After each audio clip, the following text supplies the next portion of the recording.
Hello everyone, welcome to my channel. चलिए आज हम लोग यहाँ पर डिस्कस करने वाले हैं इनकम टैक्स के एक महत्वपूर्ण टॉपिक रेसिडेंशियल स्टेटस के बारे में, जो कि इनकम टैक्स के लिहाज से बहुत ही महत्वपूर्ण हो जाता है, क्योंकि इन्हीं के आधार पर हम लोग इनकम टैक्स क्या करते हैं, कैलकुलेट करते हैं। क्योंकि ये इसलिए भी ज़रूरी हो जाता है कि कोई भी व्यक्ति है जो इंडिया में कमा रहा है, वो तो इंडिया में टैक्स देता ही है जो इंडिया में कमा रहा है। अगर वो फॉरेन में भी कमा रहा है, लाइक अमेरिका, ऑस्ट्रेलिया, यूरोप, कहीं भी, तो वहाँ पर जो फॉरेन कंट्री में कमा रहे हैं उन पे भी तो टैक्स देंगे। उन पे किस हिसाब से टैक्स लगेंगे, ये डिसाइड करते हैं हमारा कौन, रेसिडेंशियल स्टेटस। अब रेसिडेंशियल स्टेटस के अंदर जो हम लोग एक चीज़ सुनते हैं, जो सिटीजन होता है और जो रेसिडेंट होता है, क्या दोनों सेम है या एक जैसा ही है? तो इन दोनों में बहुत ही अंतर है। अब देखिए क्या अंतर है, सबसे पहले हम लोग ये समझते हैं। रेसिडेंशियल स्टेटस में सबसे पहले रेसिडेंट बनने के लिए वो कितने दिन भारत में रहा है, इंडिया में कितने दिन क्या है रहा है, ये डिपेंड करता है। कितने दिन रहा है उस हिसाब से डिपेंड करता है। इससे कोई भी मतलब नहीं है वो सिटीजन है या नहीं है। जो फॉरेनर होंगे ना, यानी कि इंडिया के नहीं है, वो भी रेसिडेंट हो सकते हैं, और जो इंडिया के हैं वो भी रेसिडेंट नहीं होंगे अगर ऐसे भी कंडीशन आ जाती है। अब देखिए, इसके लिए जो कंडीशन होते हैं ना रेसिडेंशियल स्टेटस को निर्धारित करने के लिए, वो दो कंडीशन होते हैं। उन दोनों कंडीशन को आज हम लोग यहाँ पर जानने वाले हैं।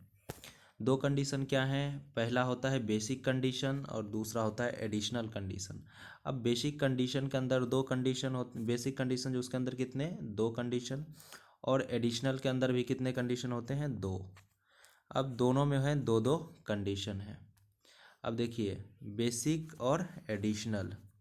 अब देखिए जो बेसिक कंडीशन है ना दो, इनमें से क्या होता है, कोई एक भी पूरा कर दे तो वो हो जाता है रेसिडेंट।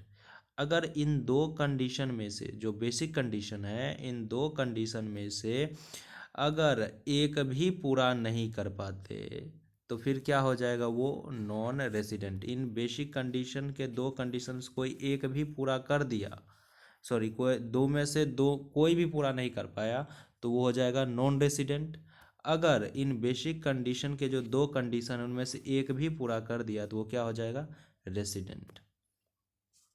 अब हम लोग बात कर लेते हैं एडिशनल कंडीशन पे। एडिशनल कंडीशन में कितने कंडीशन, दो कंडीशन। अब एडिशनल कंडीशन से पहले ये देखें, क्या अभी हम लोग समझे, जो बेसिक कंडीशन था दो, उनमें से किसी एक को भी पूरा किया तो वो क्या बन जाता है, रेसिडेंट। अगर एक भी पूरा नहीं किया तो नॉन रेसिडेंट। अब नॉन रेसिडेंट का तो बात ख़त्म है। अब हम लोग कहाँ पे आ गए हैं, रेसिडेंट पे। अब रेसिडेंट में ये दो चीज़ों को निर्धारित करेगा ना, कि ऑर्डिनरी है और नॉट ऑर्डिनरी है, इसे निर्धारित करेगा एडिशनल कंडीशन। अब एडिशनल कंडीशन में कितने कंडीशन, दो कंडीशन है, ठीक है। अब ये दो कंडीशन में दोनों को पूरा करना है। अगर इन दोनों कंडीशन में दोनों को पूरा करता है तब तो वो हो जाएगा ऑर्डिनरी रेसिडेंट। अगर इन दो कंडीशन में एक को भी पूरा नहीं कर पाता तो हो जाएगा नॉट ऑर्डिनरी रेसिडेंट। देखिए एडिशनल कंडीशन में कितने कंडीशन, दो, मान के चलिए एक ये कंडीशन है, एक ये कंडीशन है। अगर दोनों पूरा किया तो ऑर्डिनरी, अगर एक नहीं कर पाया, एक किया, तो क्या हो जाएगा, नॉट ऑर्डिनरी, या दोनों नहीं कर पाया फिर भी नॉट ऑर्डिनरी।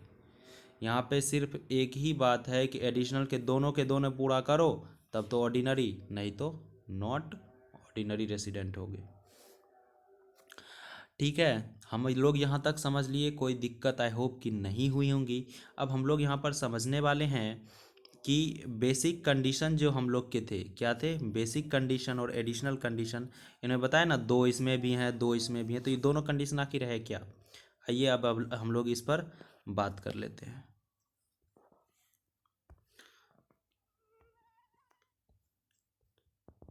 देखिए जो बेसिक कंडीशन था ना हम लोग का, वो बेसिक कंडीशन क्या कह रहा था कि पहला कंडीशन, प्रीवियस ईयर में इंडिया में 182 डेज रहा हो।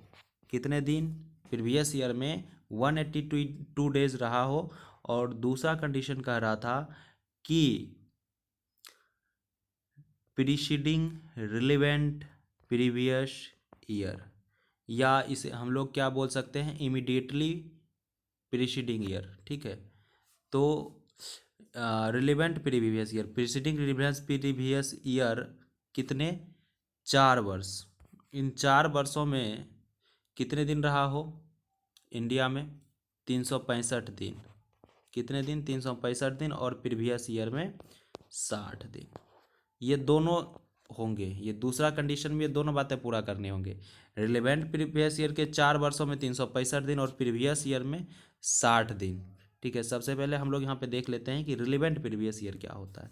मान के चलिए मैंने पिछले 4 वर्षों की बात करी है, तो देखिए यहाँ पर ले लेते हैं 16 से 17 का जो फाइनेंशियल ईयर होगा वो, 17 से 18 का फाइनेंशियल ईयर वो, फिर 18 से 19 का फाइनेंशियल ईयर वो, और 19 से 20 का फाइनेंशियल ईयर, और 20 से 21। ये तो हो गया प्रीवियस ईयर जो हम लोग का है 20 से 21। अब 4 वर्षों की बात की थी ना, इससे पहले के 4 वर्ष। अब 20 से 21 के पहले के 4 वर्ष क्या हो जाएंगे, 16 17, 17 18, 18 19 और 19 20। अब समझ में आया कि प्रीसीडिंग रिलेवेंट प्रीवियस ईयर से पहले के ईयर होते हैं, इसे हम लोग बोल देते हैं इमीडिएटली प्रीसीडिंग प्रीवियस ईयर। ठीक है, तो इनके पहले के 4 वर्षों में 365 दिन और प्रीवियस ईयर में 60 दिन। प्रीवियस ईयर में कितने दिन, 60 दिन रहा हो। तो बेसिक कंडीशन का ये दूसरा था। पहला क्या था, पहला था 182 डेज और मोर, और दूसरा क्या था हम लोगों के पास जो दूसरा था वो था कि प्रीवियस ईयर में 60 दिन। ठीक है, और रिलेवेंट प्रीवियस ईयर, प्रीसीडिंग इसके आगे लगाते हैं, प्रीसीडिंग रिलेवेंट प्रीवियस ईयर में जो 4 वर्ष होंगे उसमें से 365 दिन इंडिया में रहा हो। ये दो कंडीशन है, दो में से कोई एक भी पूरा कर दिया तो वो हो जाएंगे रेसिडेंट, अगर एक भी पूरा नहीं कर पाया तो वो क्या हो जाएगा, नॉट रेसिडेंट। अब एडिशनल कंडीशन की हम लोग बात करेंगे। किन कंडीशन की बात करेंगे, एडिशनल कंडीशन की बात करेंगे। आइए एडिशनल कंडीशन में हम लोग देख लेते हैं कि क्या है। सबसे एडिशनल कंडीशन के अंदर, एडिशनल कंडीशन यहाँ लिख देते हैं, एडिशनल कंडीशन के अंदर पहला जो कंडीशन था वो था प्रीसीडिंग रिलेवेंट प्रीवियस ईयर। ये चीज़ आप लोगों ने समझ लिया है। इसके 10 वर्षों में, यानी कि preceding relevant previous year, 10 preceding relevant previous year में 2 बार रेसिडेंट बना हो। रेसिडेंट का क्या था हम लोग समझ लिए ना, 2 बार अगर रेसिडेंट बना हो, कितने बार, रिलेवेंट प्रीवियस ईयर 10 वर्षों में 2 बार क्या बना हो, रेसिडेंट बना हो। और दूसरा कंडीशन ये कहता है कि जो रिलेवेंट प्रीवियस ईयर होंगे, प्रीसीडिंग अच्छा रहता है थोड़ा, इसके आगे लगा दो, प्रीसीडिंग रिलेवेंट प्रीवियस ईयर के 7 वर्षों में 730 दिन। कितने दिन, 730 दिन। ये दो एडिशनल कंडीशन और दोनों पूरा करना है। ये बात ध्यान देनी है कि पहला क्या है कि वो रेसिडेंट बना हो, पहला क्या है कि वो रेसिडेंट बना हो, यानी कि जो शुरू वाला बेसिक कंडीशन है उसको पूरा किया होगा। कितने बार, 2 बार। 10 रिलेवेंट प्रीवियस ईयर मतलब प्रीसीडिंग रिलेवेंट प्रीवियस ईयर का मतलब प्रीवियस ईयर के पहले के 10 वर्ष में, और यहाँ पर भी किया है प्रीवियस ईयर के पहले के 7 वर्षों में 730 दिन रहा हो। तो बेसिक कंडीशन था वहाँ हम लोग का, और ये है एडिशनल कंडीशन। इसमें दोनों को पूरा करना है। अगर दोनों पूरा कर दिए तो हम लोग क्या हो जाएंगे, हम लोग हो जाएंगे ऑर्डिनरी रेसिडेंट। और अगर नहीं कर पाते हैं, एक भी पूरा नहीं कर पाते तो हो जाएंगे नॉट ऑर्डिनरी रेसिडेंट। अब आइए देख लेते हैं, एक बार रिवीजन कर लेते हैं हम लोग क्या क्या पढ़े। जैसे कि हम लोग यहाँ पर देख लेते हैं रेसिडेंशियल स्टेटस में हम लोगों ने पढ़ा कि दो कंडीशन होता है, एक होता है बेसिक, एक होता है एडिशनल। अब बेसिक में क्या था, पहला कंडीशन 182 डेज और मोर, और दूसरा था कि प्रीवियस ईयर में कितने दिन, 60 दिन, और 365 दिन कितने, 4 वर्षों में। किसके 4 वर्ष, प्रीवियस ईयर से पहले के 4 वर्षों में 365 दिन रहा हो। तो ये दो कंडीशन थे, दो में से कोई एक भी पूरा किया तो रेसिडेंट, और नहीं कर पाया तो नॉन रेसिडेंट। और ऑर्डिनरी और नॉट ऑर्डिनरी के लिए एडिशनल कंडीशन को हम लोगों ने पूरा किया था। एडिशनल कंडीशन क्या कह रहा था? एडिशनल कंडीशन का पहला कंडीशन कह रहा था कि 2 बार रेसिडेंट होंगे। क्या होंगे? 2 बार रेसिडेंट और प्रीसीडिंग रिलेवेंट प्रीवियस ईयर कितने? 10। मतलब कि प्रीवियस ईयर के पहले के 10 वर्षों में अगर 2 बार रेसिडेंट है तो, और दूसरा इसके अंदर दूसरा कंडीशन क्या कह रहा था कि प्रीसीडिंग रिलेवेंट प्रीवियस ईयर कितने? 7 प्रीवियस ईयर के पहले के 7 वर्षों में 730 दिन रहा हो।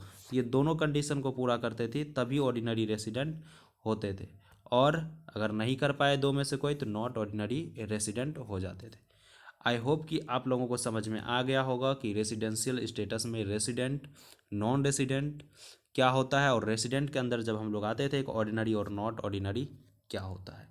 और इसमें जो एक इम्पोर्टेंट बात थी हम लोगों के लिए वो था कि जो रेसिडेंशियल स्टेटस के बारे में है, ये इनकम टैक्स के जो सेक्शन है, सेक्शन 6(1) में आता है। किस में आता है? 6(1). ये लिखने के लिए भूल गया था, ये बात ध्यान देंगे। फिर से यहाँ पे लिख देता हूँ, सेक्शन 6(1), इसमें रेसिडेंशियल स्टेटस आता है। आई होप कि ऊपर की सभी बातें आपको समझ में आई होंगी। अगर जो बातें समझ में नहीं आई या कुछ दिक्कतें आ रही होंगी समझने में तो आप इसे दोबारा से देखेंगे। अगर फिर भी नहीं आ रहे तो आप कमेंट बॉक्स में नीचे ज़रूर लिखें और उसका मैं रिप्लाई जो है अवश्य करूँगा। कमेंट बॉक्स में अपने प्रॉब्लम को लिखेंगे, उसका रिप्लाई मैं ज़रूर करूँगा। और अगर यहाँ तक वीडियो देखे हैं, पसंद आया है तो लाइक करें, सब्सक्राइब करें। Thank you so much for watching. Bye bye.